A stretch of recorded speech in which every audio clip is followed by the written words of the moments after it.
Welcome to FSR YouTube channel. Student, आज हम 11th physics chapter number 1 की example number 1.1 और 1.2 सॉल्व करने जा रहे हैं।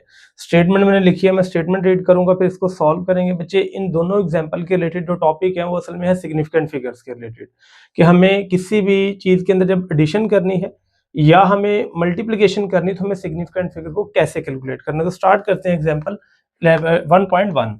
कह रहा है कि the length, breadth and thickness of a metal sheet are, यानी उसने कहा है कि एक उसकी लेंथ है, एक उसकी ब्रेड्थ है और एक उसकी थिकनेस है। तो ये तीन चीजें उसने दी गई हैं। एक लेंथ दी गई है हमारे पास, सेकंड ब्रेड्थ है और थर्ड उसकी जो है वो थिकनेस आएगी। तो यहाँ पे मैं गिवन डाटा राइट डाउन करता हूँ। लेंथ आ रही है 2.03 मीटर, जो उसकी ब्रेड्थ आ रही है वो हमारे पास आ रही है 1.22 मीटर, और जो उसकी थिकनेस आ रही है वो आ रही है 0 पॉइंट, इसको हाइट कह लें या टी कह लें, 0.95 सेंटीमीटर। ये हमारा गिवन डाटा है। तो इसमें लेंथ भी है, ब्रेड्थ भी है और हाइट या थिकनेस भी गिवन है। वो कह रहा है कि आप लोगों ने calculate the volume of the sheet, तो आपने शीट का वॉल्यूम कैलकुलेट करना है। तो ये हमारा क्वेश्चन है और उसमें क्या है कि up to appropriate significant figure, यानी आपने वॉल्यूम कैलकुलेट करना है, लेकिन वॉल्यूम ऐसे कैलकुलेट करना है कि उसके अंदर जो सिग्निफिकेंट फिगर है ना वो अप्रोप्रिएट हो, यानी जितने होने चाहिए वो हम लोगों ने निकालना है। तो बच्चे, सोल्यूशन स्टार्ट करते हैं। वॉल्यूम का हमारे पास फार्मूला आता है लेंथ मल्टीप्लाई बाय हमारे पास आएगा जो है ब्रेड्थ, मल्टीप्लाई बाय क्या आएगा, हाइट। तो ये तीन हम लोगों ने चीजों को मल्टीप्लाई करना है। लेंथ भी गिवन है, ब्रेड्थ भी गिवन है और हाइट भी गिवन है। बच्चे, यहाँ पे 0.95 सेंटीमीटर है, यहाँ मीटर है, यहाँ पे मीटर है। तो हम क्या करेंगे, पहले सेंटीमीटर को मीटर में कन्वर्ट कर लेंगे। तो ये बनेगा 0.95 इंटू 10⁻⁻² मीटर आ जाएगा। तो ये हम लोगों ने वैल्यू सारी ही मीटर में कन्वर्ट कर ली। अब उन वैल्यूज को यहाँ पुट करेंगे तो पहली वैल्यू आएगी 2.03 multiply by 1.22 multiply by 0.95 into 10⁻⁻² आएगा। यूनिट सबका ही मीटर है। तो पहले मैं इसको मल्टीप्लाई करता हूँ, 2.03 मल्टीप्लाई बाय 1.22 मल्टीप्लाई बाय 0.95। तो ये मेरे पास जो आंसर आएगा बच्चे, मल्टीप्लाई करके बनेगा 2.3527 इंटू 10⁻⁻² और साथ में यूनिट बनेगा मीटर का क्यूब। ये हमारा जो है वो आंसर आ गया जो हम लोगों ने निकालना था वॉल्यूम। अब उसने कहा है कि इसको आपने सिग्निफिकेंट फिगर जो है वो अप्रोप्रिएट करने। अब देखिएगा, जब तीन चीजें मल्टीप्लाई हो या दो चीजें मल्टीप्लाई हो या कोई भी क्वांटिटी मल्टीप्लाई या डिवाइड हो, तो हमारा जो आंसर है ना बच्चे, उस आंसर के अंदर उतने सिग्निफिकेंट फिगर लिखने जितने इन तीनों क्वांटिटीज में कम से कम है। देखिएगा, यहां अगर आप देखें तो यहां पे आ रहे हैं 3 सिग्निफिकेंट फिगर, यानी ये 2 भी सिग्निफिकेंट है, 0 भी है और 3 भी है। अगर आप देखें यहाँ पे, तो यहाँ पे भी 3 सिग्निफिकेंट फिगर आ रहे हैं, 1 भी सिग्निफिकेंट है, 2 भी है और अगला 2 भी है। यहाँ जब आप बात करते हैं तो ये 0 सिग्निफिकेंट नहीं है, तो यहाँ पे ये सिर्फ 2 सिग्निफिकेंट फिगर आ रहे हैं, यानी कि हमारे पास तीनों क्वांटिटीज में से कम जो सिग्निफिकेंट है वो 2 सिग्निफिकेंट है। तो हमारे आंसर के अंदर भी सिर्फ 2 ही सिग्निफिकेंट होने चाहिए, बाकी सारे हमने खत्म करने। ये लेट्स सपोज अगर बात करें तो यहाँ तक हमें आंसर को लिखना है। अब ये लिखने का तरीका समझिएगा, 7 खत्म होगा तो इसको बना देगा 8, फिर 8 जब खत्म होगा तो इसको बना देगा 3, क्योंकि लास्ट डिजिट अगर 5 से बड़ा है तो वो ऐड करेगा, 5 से छोटा तो ऐड नहीं करना। जब ये 3 है तो 3 इसको बड़ा नहीं करेगा तो बनेगा 2.35। अब जो आखिरी डिजिट है ना वो 5 आएगा। 5 जब आए आखिरी डिजिट तो फिर देखा जाता है इससे पीछे वाला नंबर क्या है। अगर आखिरी डिजिट आप राउंड ऑफ करते जाएं तो ये कट होते होते यहाँ पे आएगा 5। 5 से अगर पीछे वाला नंबर ऑड है तो उसमें एक जमा कर दें, मसलन 1 है, 3 है, 5 है, 7 है। अगर इवन है तो सेम है। तो इस केस में देखा जाए तो 5 से पीछे वाला नंबर क्या है, ऑड है, तो इसमें एक जमा करेंगे तो इसका जो वॉल्यूम बनेगा वो बनेगा 2.4 इंटू 10⁻⁻² और साथ में यूनिट आएगा मीटर का क्यूब।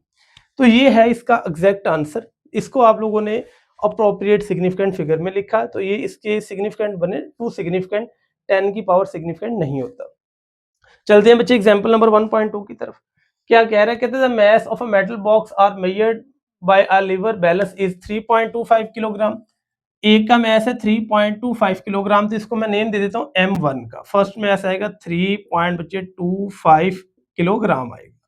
नेक्स्ट हमारे पास आ रहा है silver coin of masses are 10.01 gram, तो M2 आ रहा है मेरे पास 10.01 ग्राम आएगा। इसके अलावा अगर आप देखें तो थर्ड आएगा 10.02, तो यानी M3 की वैल्यू हमारे पास बन रही है 10.02 ग्राम। वो क्या कह रहा है कि measured by a beam balance are added to it, यानी इन दो मैसेज को और इन तीनों को आपने ऐड करना है, तो टोटल मैथ निकालना है, और जो टोटल मैथ बॉक्स का निकलेगा उसको आप लोगों ने लिखना है अप्रोप्रिएट प्रिसीजन तक।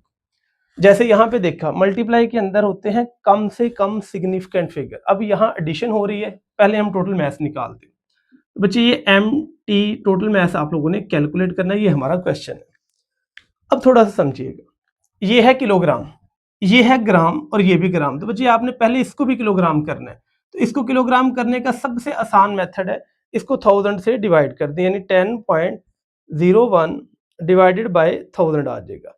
तो ये बच्चे डिवाइड करने के बाद आएगा 0.01001 किलोग्राम, तो ये हमारे पास मैथ बन गया। इससे अगले को भी कन्वर्ट करें तो 0.0100 और ये साथ में आएगा 2 किलोग्राम, यानी पहले सभी मैसेज को आपने एक ही यूनिट के अंदर कन्वर्ट कर लिया। अब इसको ऐड करते हैं, तो जो टोटल मैथ आएगा बच्चे वो आएगा M1 प्लस आएगा M2 और प्लस आएगा M3। क्यों? क्योंकि आपने तीनों को ही ऐड करना है, तो टोटल मैथ निकाला तीनों को ऐड करके। अब यहाँ पे MT निकालेंगे, तो बच्चे पहला मैथ हमारे पास आ रहा है 3.25 इंटू 0.01001 प्लस 0.0100 और ये 2 आएगा। अब इनको ऐड करेंगे बच्चे, 3.25 प्लस 0.01001 प्लस 0.01002 आएगा। तो ये मेरे पास मैथ ऐड होके आएगा, जो टोटल मैथ बच्चे वो आएगा 3.27003 और ये बनेगा किलोग्राम।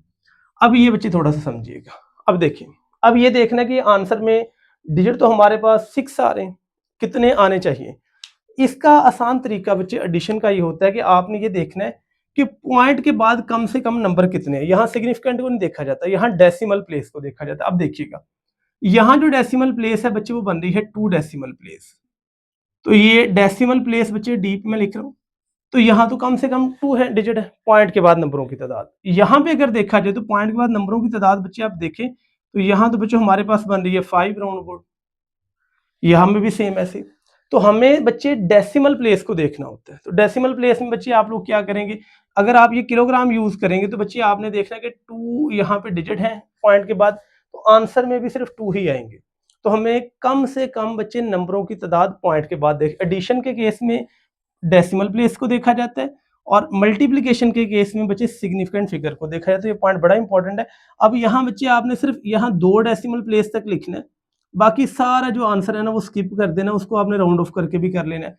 3 जो है ये 0 को राउंड ऑफ नहीं कर सकता क्योंकि 5 से छोटा है, तो फिर ये 0 भी नहीं राउंड ऑफ होगा। तो इसका जो एग्जैक्ट आंसर आएगा वो हमारे पास बनेगा 3.27 किलोग्राम। तो ये बच्चे इसका आंसर आना है।